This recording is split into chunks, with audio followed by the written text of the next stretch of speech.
আমার ভালোবাসার আপুগুলো অনেক দিন ধরেই বলতেছে আপু তোমার পুরো বাসার ভিডিও চাই।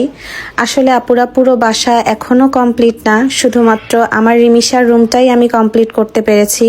আমার রিমিশার রুমের জন্য যে আমি কত পেজ থেকে কত কিছু অর্ডার করেছি, এগুলো সব কিছু একসাথে আসছিল না, তাই রুমটাও ডেকোরেশন করতে পারছিলাম না। এই গত 2-3 দিন আগেই আমি সব কিছু একসাথে হাতে পেয়েছি, তো ভাবলাম রিমিশার রুমটা কমপ্লিট করেই ফেলি। আর আমার রিমিশা যদি আজকে বুঝতো তাহলে হয়তোবা ওর রুমটা ওই নিজের পছন্দ মতো করে ডেকোরেশন করতো। যেহেতু ও বুঝে না, তাই রিমিশার মার ছোটকালে যেরকম একটা রুমের শখ ছিল, সেরকমভাবেই রিমিশার রুমটাকে ডেকোরেশন করেছে।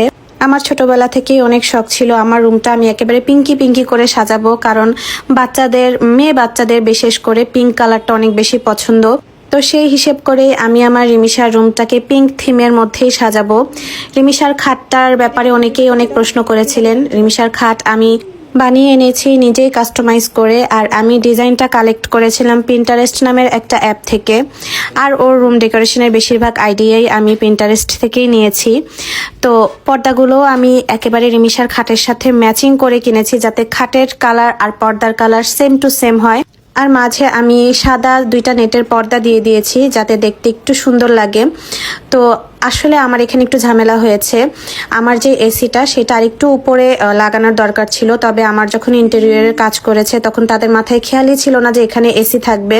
তো তারা কোনো এসি লাগানোর মতো জায়গায় রাখেনি। ওখানে আমি খুব কষ্ট করে এসিটা লাগিয়েছি। আর আমার পর্দার যে স্ট্যান্ড সেটা নিচা হয়ে গিয়েছে, এই কারণে পর্দাগুলো একটু ঝুলেছিল। আচ্ছা যাই হোক, ওইটা কোনো রকমভাবে কভার আপ করে দিয়েছে রিমিশার আব্বু। এখন রিমিশার আব্বুর কাজ শেষ, কারণ ওইটুকু কাজ রিমিশার আব্বুকে ছাড়া আমি পারতাম না। এখন আমার কাজ শুরু। এই যে আমি যা যা অর্ডার করেছিলাম নেট থেকে সবকিছুই আমার একসাথে হাতে এসেছে। তো মেইনলি আমি নেট থেকে রিমিশার জন্য এই ফার রাগগুলো অর্ডার করেছিলাম। আর এই ফার রাগগুলো আমি অর্ডার করেছিলাম পাজল নামের একটা পেজ থেকে। ওরা তোমার যতটুকু মাপ দরকার অতটুকু মাপ জাস্ট বলে দিবে আর কালারটা বলে দিবে, ওভাবেই ওরা তোমাকে কেটে তারপরে দিবে। তো আমি আমার ভ্যানিটির মাপ অনুযায়ী বলে দিয়েছিলাম আপুকে। আপু সেম ওইভাবেই আমাকে মেক করে দিয়েছে। আর বড়টা আর ছোটটার প্রাইসটা আমার একটু খেয়াল নেই, তবে আমি ওর জন্য যে ফ্লোর ফার রাগটা কিনেছিলাম ওইটা মেবি 1700 টাকা ছিল। এরপর আমি যে স্টোনের ডেকোরেটিভ আইটেমগুলো কিনে এনেছিলাম ওগুলো আমি একটু ভ্যানিটির সামনে সাজিয়ে দিলাম। আর তার পাশাপাশি আমি কিছু সরিষা ফুলের মতো কি ফুল, এগুলো আমি জানি না, সেই ফ্লাওয়ার ভাসটাও খাটের পাশে রেখে দিয়েছি, কারণ ওই জায়গাটা ফাঁকা লাগছিল। এরপরে রিমিশার খাটের সাথে ম্যাচিং করে আমি 2টা ফ্লাওয়ার পিলো কিনেছি। আর এই ফ্লাওয়ার পিলো 2টা আমি কিনেছি টু টেডি শপ থেকে। আর এটার প্রাইস নিয়েছিল মেবি 570 টাকা এক একটা। এর থেকে আমি একটু ভালোটা নিতে চেয়েছিলাম, তবে ওইটা অ্যাভেলেবেল ছিল না আপুদের, তো এই কারণে আমার এইটাই নেওয়া লেগেছে।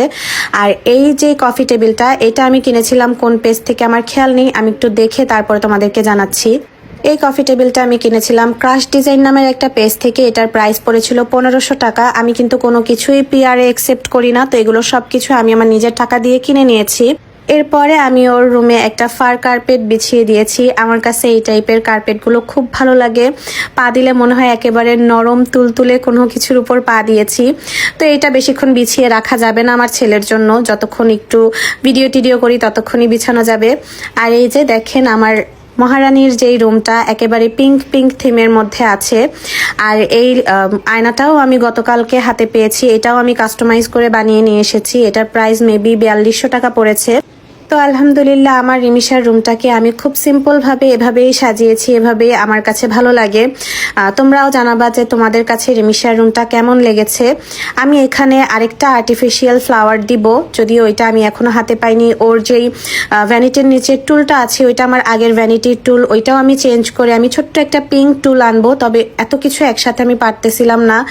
আর তোমরা একটু ওর বারান্দার ভিউটাও দেখো, যদিও আজকে বারান্দার ভিউটা ভালো না, কারণ একটু মেঘলা মেঘলা। তাছাড়া আমার সামনের বাসায় কাজ চলতেছে, তো এই কারণে বিল্ডিংটাও খুবই ময়লা ময়লা টাইপ। ওইটা যখন রং টং করে ফেলবে তখন আরো ভালো লাগবে ভিউটা।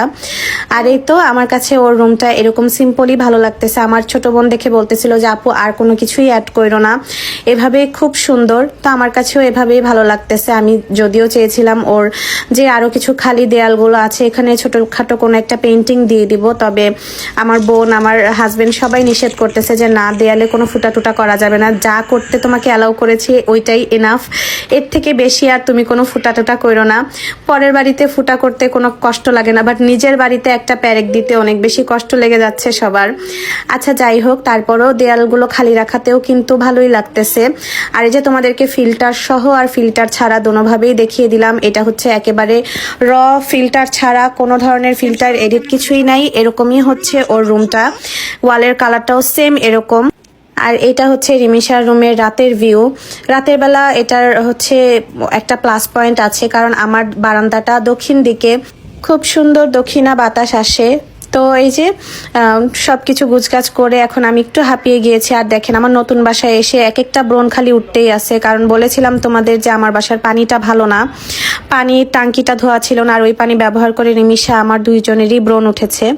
আর এটা হচ্ছে আমার ছেলের রুম। আমার ছেলের রুমে এখনো আমি কোনো কিছুই ডেকোরেশন করিনি।